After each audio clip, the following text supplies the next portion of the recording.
Today I'm joined by one of the most popular footballers to have ever put on the Melbourne Victory shirt, Ray Marchan.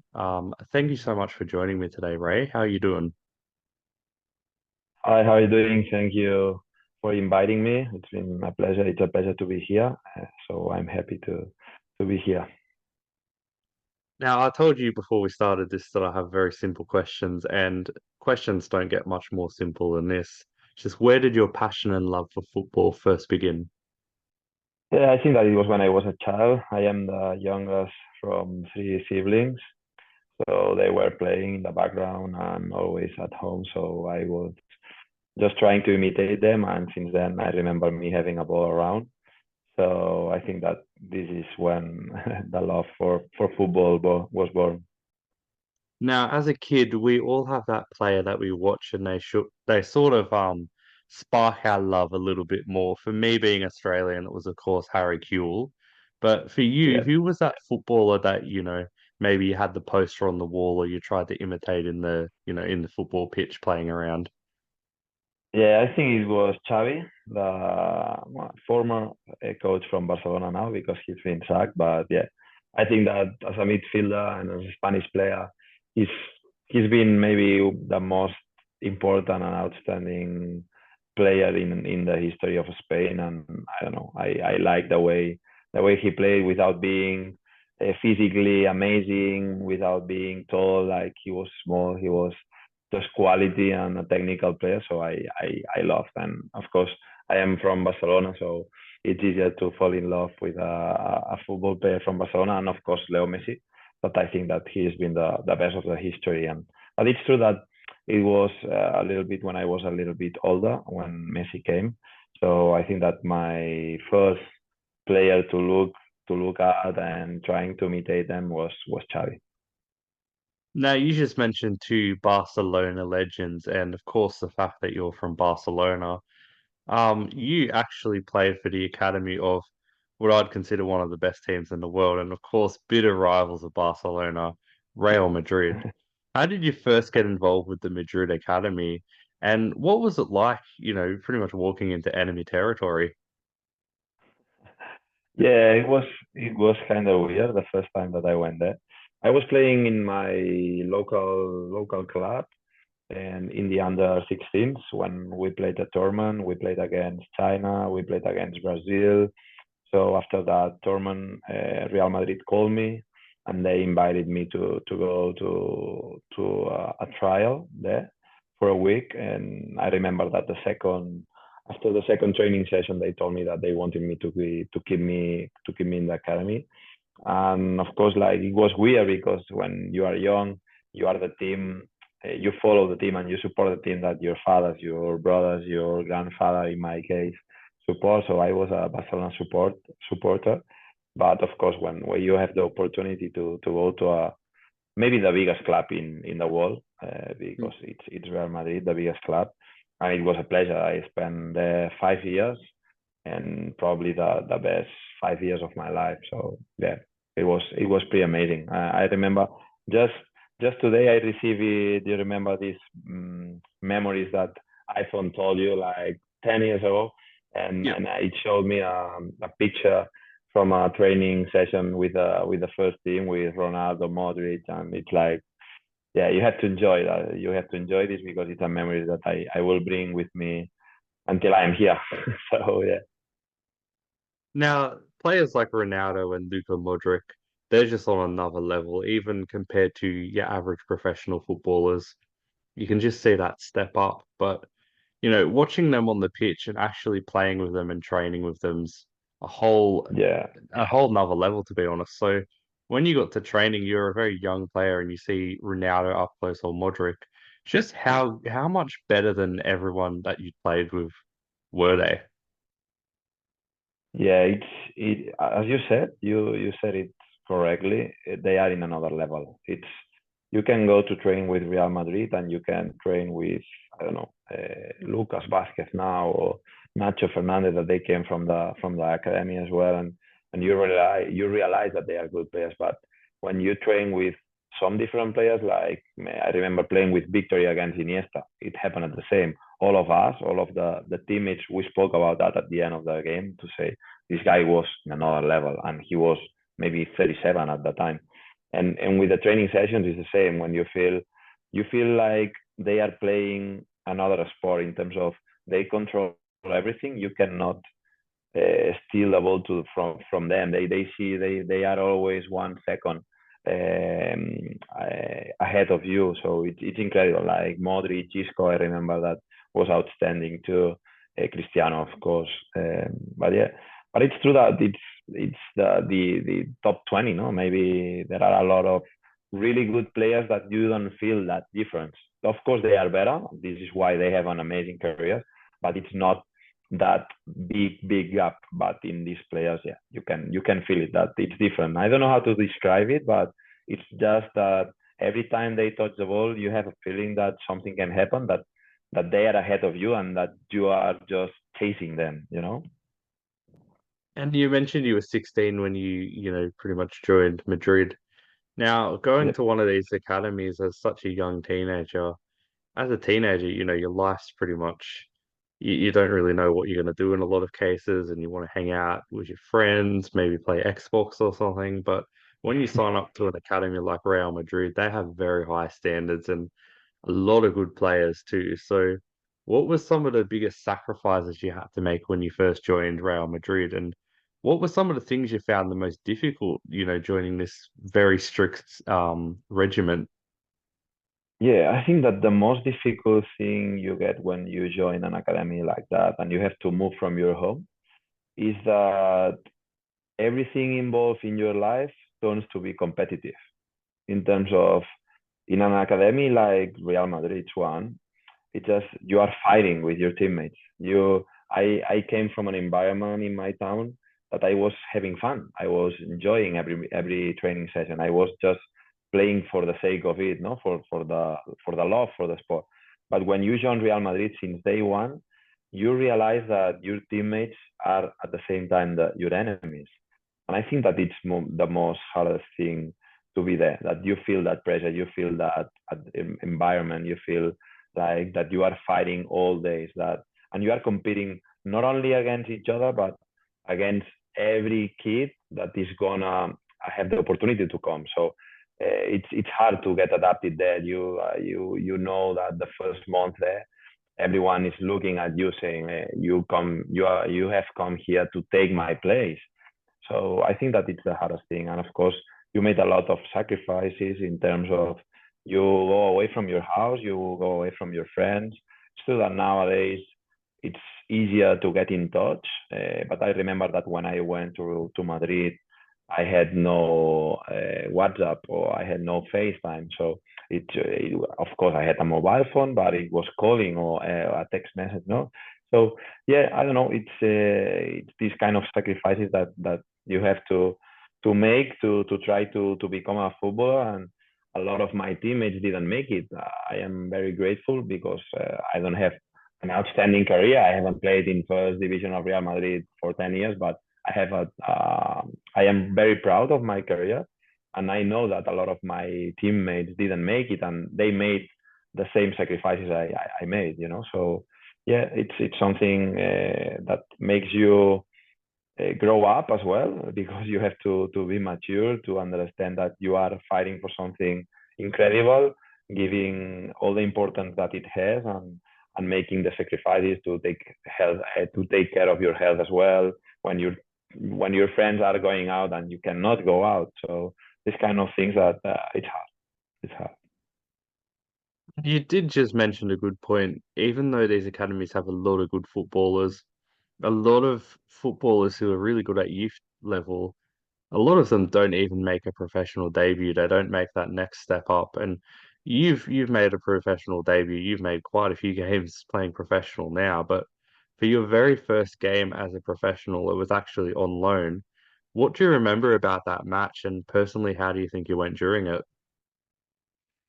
Yeah, my first professional game was in Leganés, but it's a team that now is in second division. I think that they are gonna promote to the first division in Spain in La Liga. And it was special because when you are in academy, everything is nice in terms of your shirt is Real Madrid, your facilities are amazing. Nobody's pushing you at the end. People come, but you are a kid. They will always try to cheer you up. But when you go to a professional team, the most important thing is the result. So I remember my first game there that it was at home in Leganés in the first round. I started, and the first 20 minutes I was nervous. Well, that's true. And I remember one back pass that it wasn't a good touch. It was my first touch, one of my first touches, and it was not a good touch. And you could feel like not boozing, not whistling, but that I don't know how to say it in English. That people is speaking about, like murmuring. I don't know if it's Yeah, yeah. that's the word I am looking for.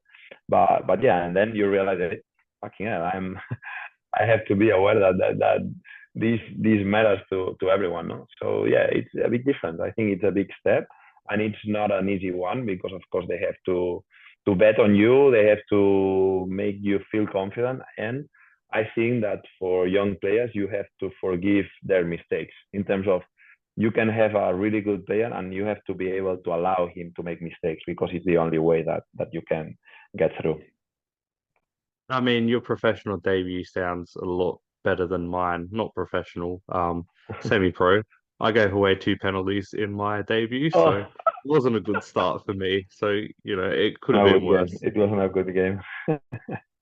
But so I want to talk about the Spanish lower leagues for a little bit because in Australia, we don't get a lot of coverage of them. I was mentioning to you earlier, I was trying to follow your team this season and it was quite hard. We know a lot about the English lower leagues. We know the reputation they have for tough football. German lower leagues, they have a reputation for being very tactical Yeah. football. The Spanish lower leagues, how would you describe them to anyone in Australia who might not have watched them? Yeah, I think that second division, the league I am in this year, and third division, that it was called like second B, and it's quite similar in terms of it's a very competitive league where most of the teams they try to don't risk, they try to be very competitive, to control a lot what's happening in your own half, and trying to just not propose maybe a really nice game, but you have to be aware that every time the opponent or yourself you make a mistake, you get punished. And I think that it's the clear definition of the game that we play here. No, I remember when I came to Australia that it was a great change for me. That every team in Australia tries to attack, tries to get exposed, tries to not control the ball. It's more about attacking, defending, and all the transitions between them. And here, everything it's more pause. It's more with more composure. And at the end, I think that for a fan, for a football fan, I think it's worse. But it's so that the feeling of belonging to your club here, and I think that it's the same in England, it's the same in German, that you have that feeling of belonging of the team of your city, and it makes football be more important, and it makes football be maybe the most important thing from the other things, from the unimportant thing. I think it's a quote from I don't remember who, but yeah, it's different. It's just different. Now that you brought up Australia, I'm sure, I don't know, I could, but I'm sure most of the people watching this would be from Australia rather than Spain. So I'd probably know you more from Melbourne Victory than somewhere like Andorra. So Australia, that's a bit of a crazy move. That's pretty far from Spain. Just first of all, how did that move come about? And what was your initial reaction when you heard the word Australia? Yeah, my agent used to play in Australia as well. Andreu Guerau, he played for Perth Glory and Western Wanderers. Yep. Very good player. So yeah, midfield as well, quite similar than me. I think that we have the same style of understanding the game. So yeah, and I remember that since we met each other, he was always speaking about Australia, about the A League, and how how good was his time in Australia. And I don't know, like I just had it in mind. And after being in Andorra, we lost the promotion to the second division. And after losing the playoffs, that it was the third playoff that I lost in my career, that I had lost in my career. I felt like I needed a change, a different challenge. And I remember speaking with Andreu and telling him that I would like to go to overseas to try it, just not for a professional move that obviously it was, but as well for a personal change, a personal challenge, and I don't know, like to open your mind. I think that it's important that not get only close in your own safety or on your own comfort. And well, it was a conversation, and I remember like after maybe 1 2 weeks, he called me and he said maybe there is a chance to go to the best club of the country. And I said okay, it would be amazing. And it was very quick. I remember that after that call, Tony Popovic called me the next day. We spoke for about 1 hour or something like that. My English at the time, as you can realize, it's not the best my English right now. Imagine back then. But yeah, I felt like it was something that I would like to take, and everything was done pretty quick, and it was fun. I don't know. I felt excited from the first moment. I think that it was more difficult for my family when I mentioned Australia. They said you cannot go any further. Like it's far away from home.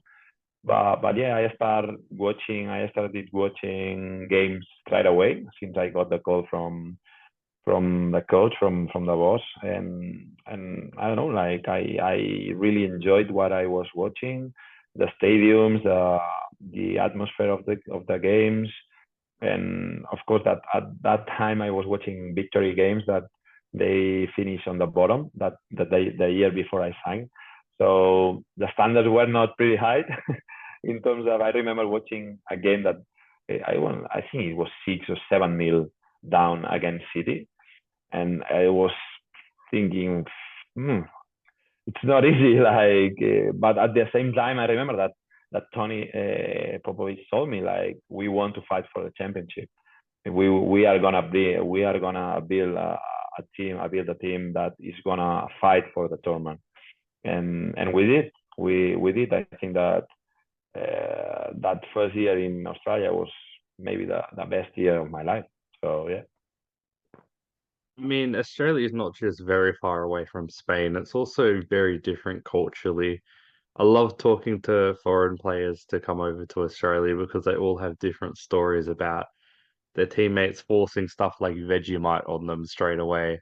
We got a very different food culture here. We got very different TV and music. So for you, what did you think of the food and the culture in Australia? And just how long was it before you tried Vegemite? And did you like it at all?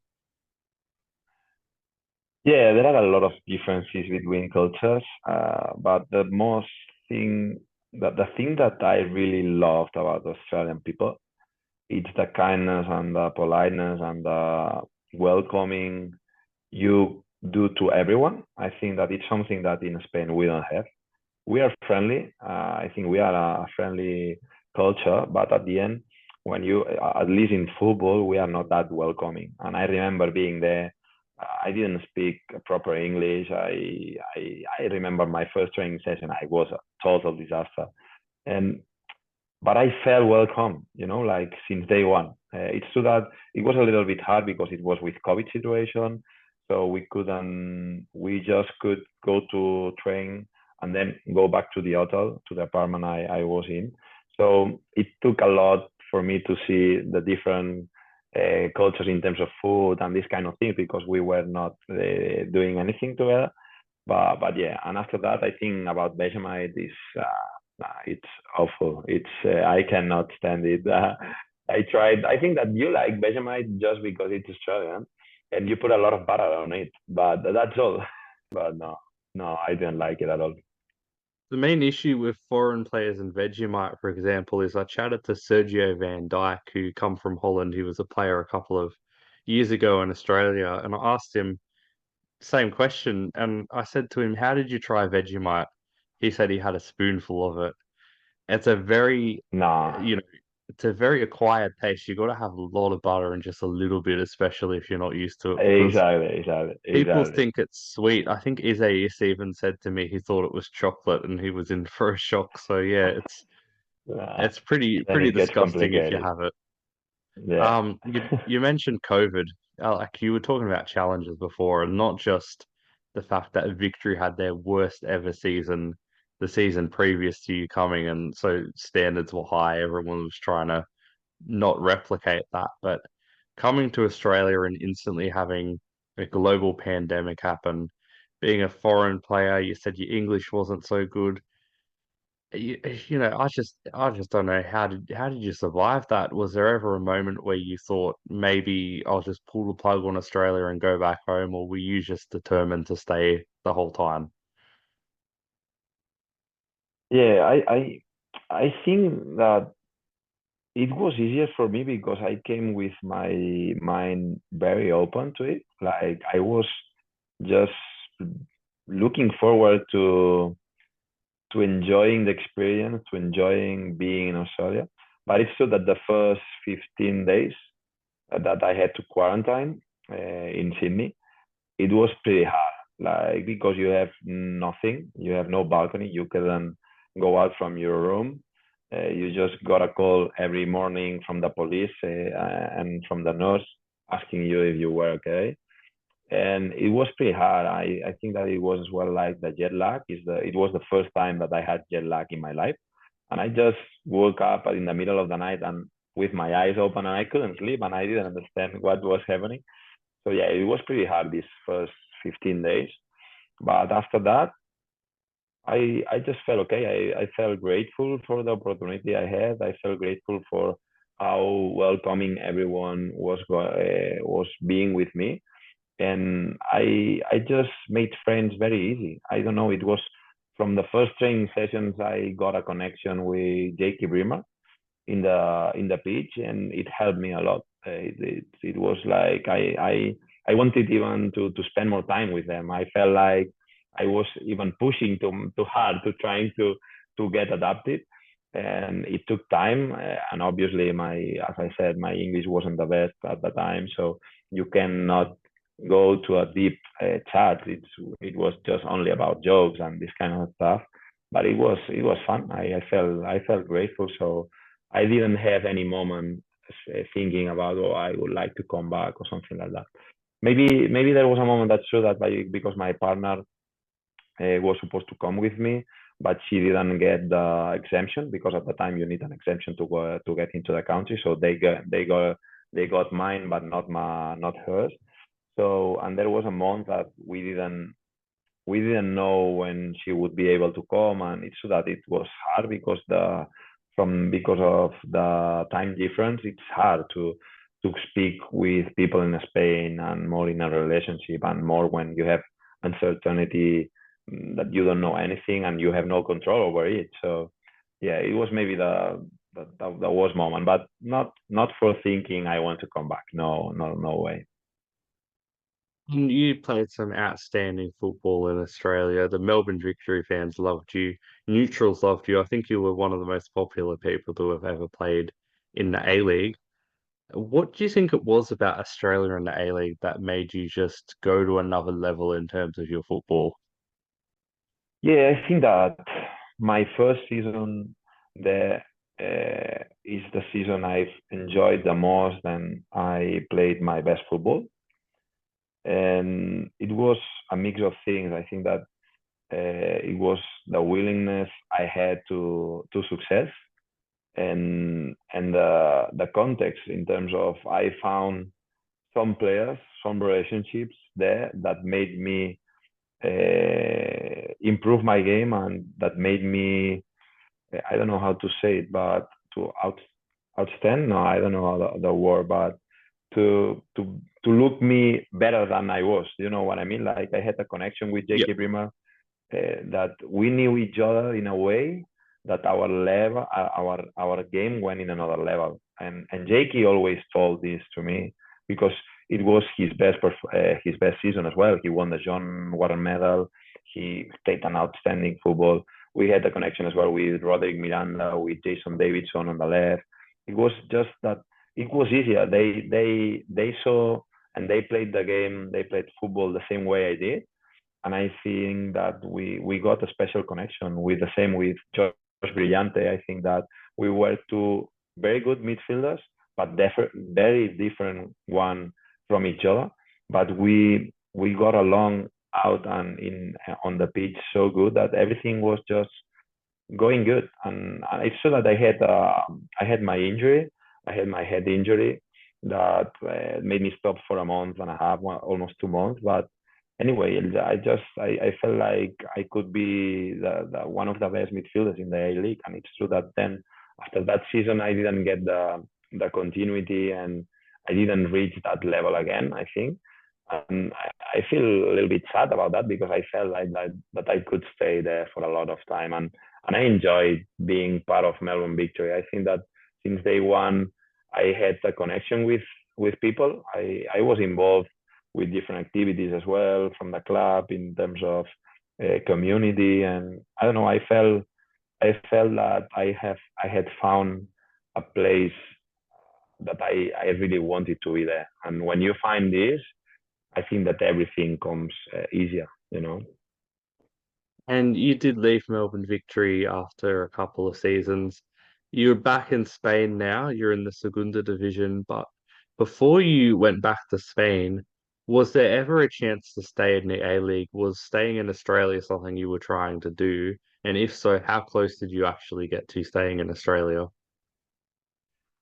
Yeah, I will tell one thing. It's true that I had a problem with a coach with Popovic last year when I had my concussion, and since I had the concussion, everything changed a little bit. I think that I was starting every game since then, and since that concussion, I didn't start the games I thought I had to, or at least what I had in mind.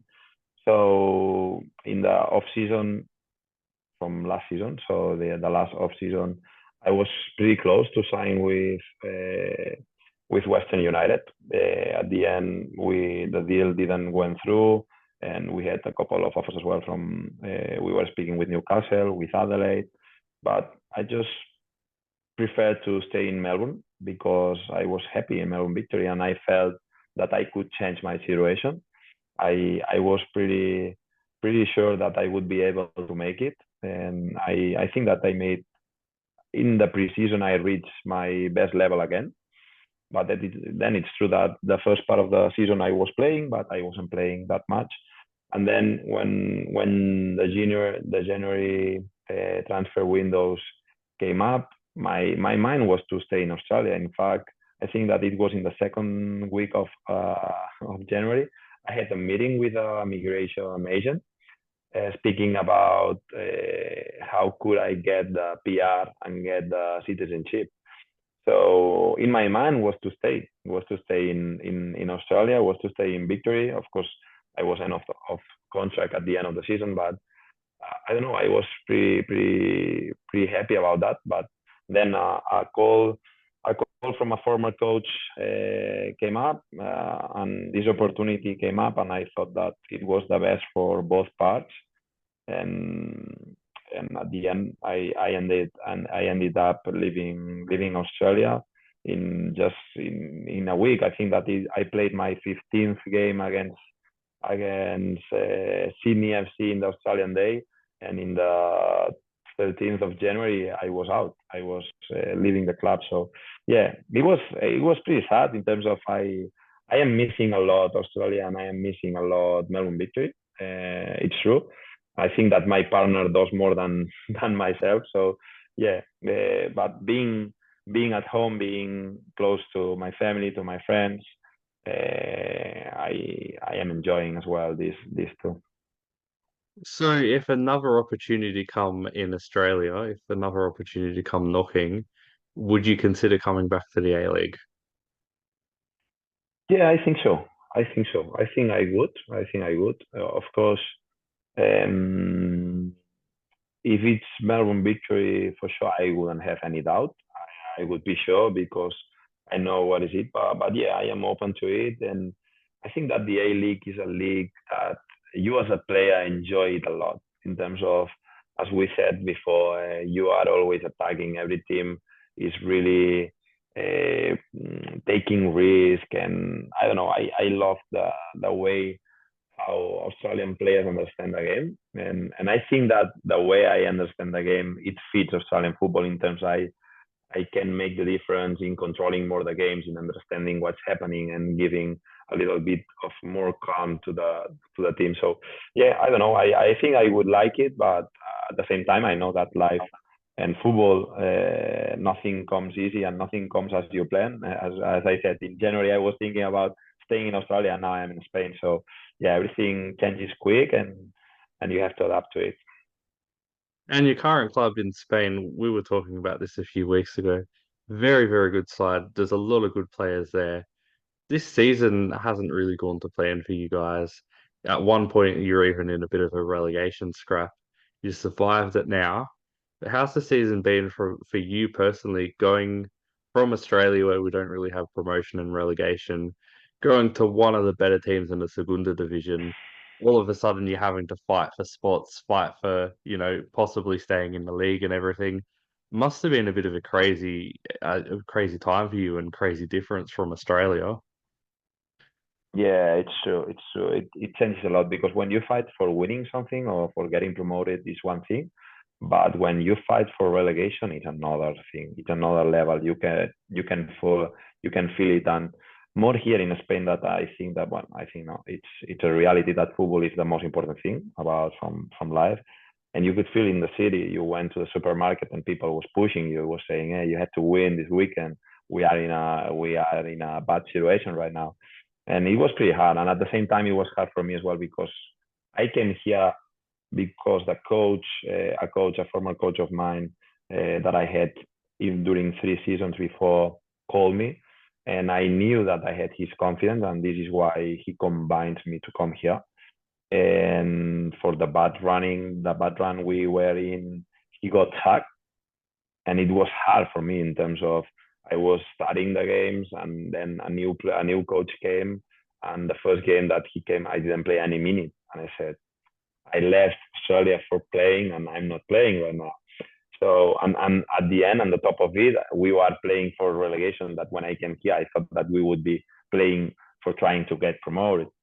So yeah, it was hard. It was hard, but it's a reality. I think that football and life it's quite similar. That when you plan something, it can change very quick, and you have to adapt to it. I think that I am in an age now that I am mature enough to understand that you have to keep fighting, that you have to keep taking care of what you have control over.